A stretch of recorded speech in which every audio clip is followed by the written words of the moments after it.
Hello artists and friends, and welcome back to another week of art practice. I cannot wait to show you all what I created this week. I tried out a couple of new things in my practice, a new medium, and just some new practice techniques as well. I really wanted to get in a good amount of practice this week, but again, my practice expectations were not met because I ended up going on a little last minute road trip out of town. So this week, to make sure that I stay on schedule and commit to a structured practice, I actually listed out a schedule of what I will be doing this upcoming week, and I will share that with you all in the end if you're interested. But otherwise, let's get into the video.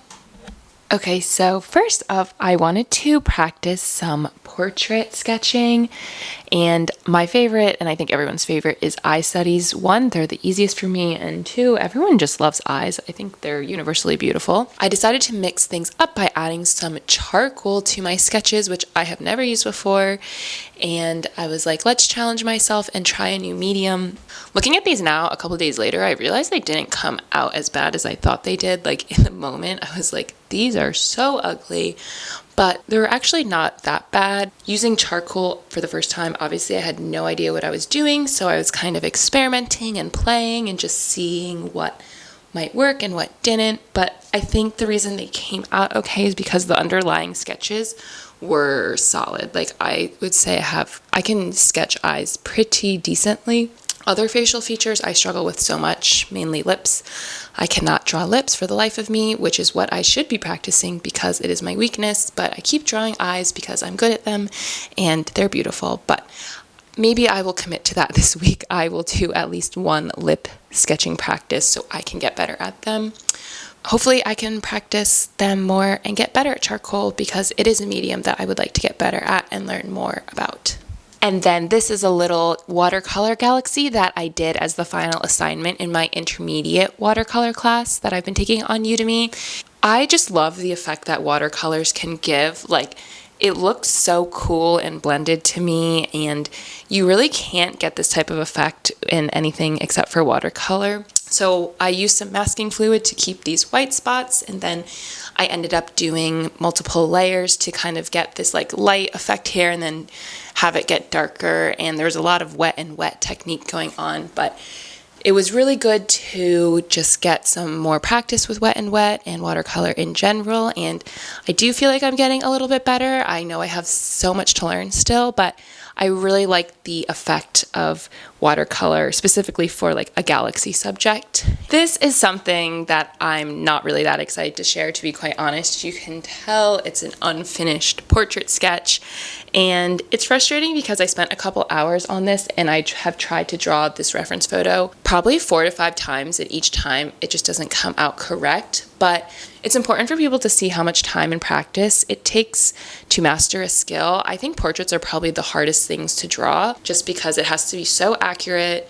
You can't really mess up. Like, if your eye is off by an inch, that's huge, versus if your leaf is off by an inch, no one cares because it's a leaf. But the person will not look like the person if anything is off even by a minuscule amount. So I know it's really tough. I'm being patient with myself. It takes so much time and practice. And I feel like I avoid portrait practice because it's so hard and the result is never good. But that's not how I'm going to get better. I keep reminding myself that the practice might suck, but it's going to be worth it in the end, and I am going to get there. Sometimes it's just hard for me to deal with the frustration.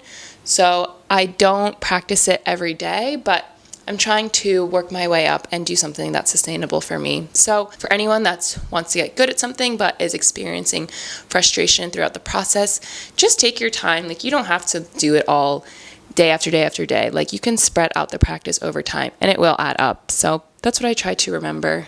So I hope you all enjoyed seeing what I created this week. This is my little schedule for my practice for this upcoming week. So I'll just read it out loud in case any of you are interested. So basically Monday through Thursday, that is up until September 30th, I'm going to be working on my new Udemy watercolor class. It's a flower and botanical class, so I'll be painting a lot of plants, which I'm really excited about. And then in addition to doing my Udemy class, I'm going to do 30 minutes of free sketching. So a lot of focus on portrait, but anything that I really just feel drawn to sketch that day. And then on Friday, I am so excited. It's October 1st, and if any of you know Inktober on Instagram, they basically generate a new word every day as like a sketching prompt, and then you have to draw that word in ink. So one day the word will be like fish, and you could draw like a koi fish or a betta fish. But people get really creative with it, so they might draw a fish like in a clown costume, or honestly, it's just like crazy creative, and I would really suggest everyone check it out and participate. They release a new prompt every day of October, so I always try to commit to doing every day, but I know I have like a trip coming up in October, so that's not realistic for me. But it's still just like a fun way to practice. They give you a prompt every day, so you don't even have to think about what to draw. You just go on the page and it will give you a word, and it's just super easy. It's so cool to see what other people are creating. So I'd really suggest for anyone out there that's interested participating in this challenge. And that is it for this week. I will see you all next week.